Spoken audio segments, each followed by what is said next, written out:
Hello, hello, beautiful queens. What is going on in the Mom Leadership Group? Welcome back to Conscious Champagne Chat number 65. And today I want to talk about the situations when we feel extremely stupid, because this seems to be a topic for most women, in that we very often just tend to feel inadequate. We feel we're not good enough. We feel we screwed up. And that leads to us to feeling really, really stupid because we screwed up and we made a mistake.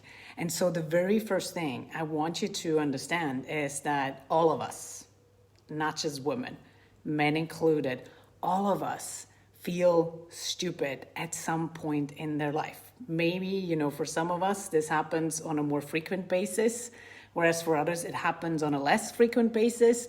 But regardless, we have been there, because that is just part of being a human, right? You don't get up in the morning saying, let's see where I can screw up my children today. Let's see where I can screw up work and just do really stupid things. No, we don't do that, right? Stupid things just happen to all of us. But why is it important for you to not just brush it off and say, oh my God, I felt so stupid, right? Because these things, if we don't pay attention to them and if we don't deconstruct them and really go into understanding, where's this feeling actually coming from? It will keep showing up in your life, and it will hold you back and put a barrier in front of you for whatever goals you want to reach, right? So, for example, it has a huge impact on the way you show up at work. If you're like in a big boardroom meeting and you feel you feel stupid, you're not going to speak up. You're not going to say the things you actually want to say, especially if you're being surrounded by a lot of men, because women in the circle of men feel less than very often and don't feel valued in their own identity, don't feel like they've been seen and respected in their own identity. So we rather don't say anything.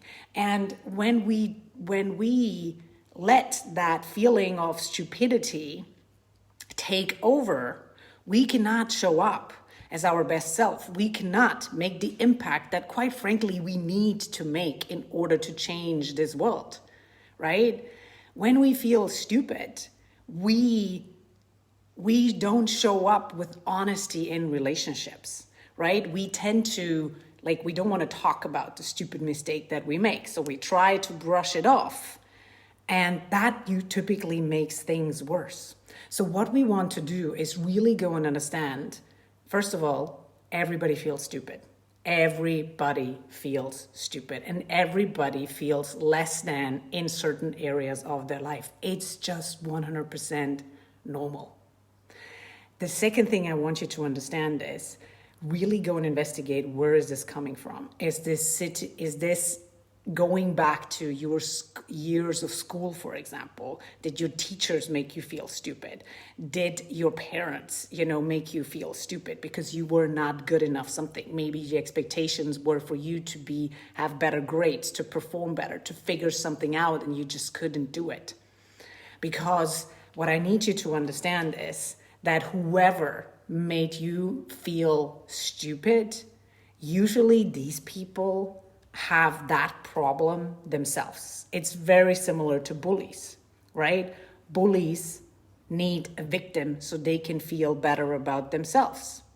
And so if somebody makes you feel stupid, it's actually because they feel stupid, And so they need to make you feel stupid so they feel less stupid. And do you see how this is it creates a vicious circle and a chaos? So what we want to do instead is just say, oh, okay, I screwed it up. Own your stupidity sometimes, right?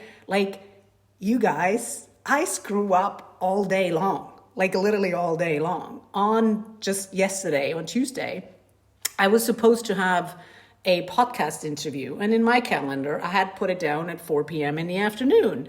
And so I wake up Tuesday morning and I see this message from the lovely podcaster saying, hey, what happened? I thought we were expected to meet. I'm like, what does she mean? I only have you down for 4 p.m. And so when I checked the invite, I realized, oh my God, I had booked for 4 a.m. in the morning. She's in a different time zone.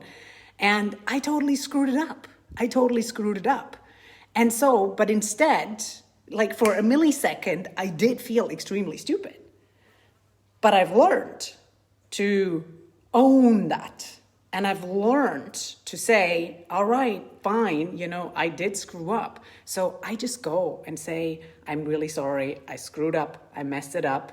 And that's how she was willing to give me, a second chance to be interviewed on the podcast, right? Whereas a lot of people, what they tend to do, they're so controlled by this feeling of stupidity that they don't even get back to the person. They don't reply at all. And that's taking a lot of good opportunities from you. So when these things happen to you, when you miss an appointment, or when you said something, you people give you a puzzled look, then just own it. Literally own it and say, oh, okay, well, I guess that didn't come across really well, right? Because the other danger of not owning your stupidity is that you will unconsciously pass this on to your children. And what it means is you will need your children to be better than you.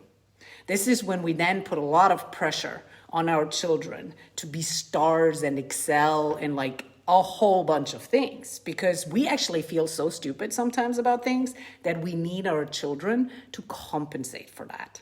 And so that's why it's super, super, super important to become aware, deconstruct that feeling, figure out where it's coming from, understanding everybody feels like that, and then just meeting it with humor, owning it up and building that self-acceptance, right? This owning it comes from building your self-acceptance and understanding and owning that you're not going to be perfect, right? You come in all sorts of colors with all sorts of emotions, and that's absolutely fine, right? So, but if you find yourself beating yourself up and being really hard to you, and that inner critic just goes oh my God, you're so stupid, how could you do that? And now what are people thinking of you? And blah, blah, blah, blah, blah, blah, right? That's holding you back.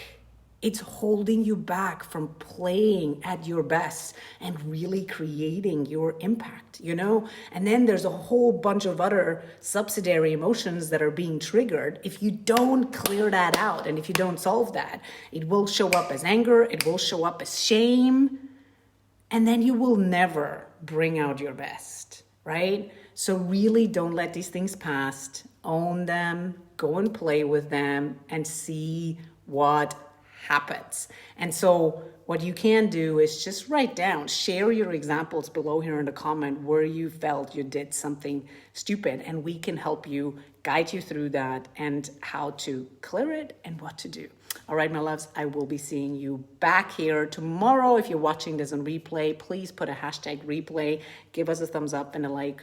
We really appreciate that. Thank you. Bye.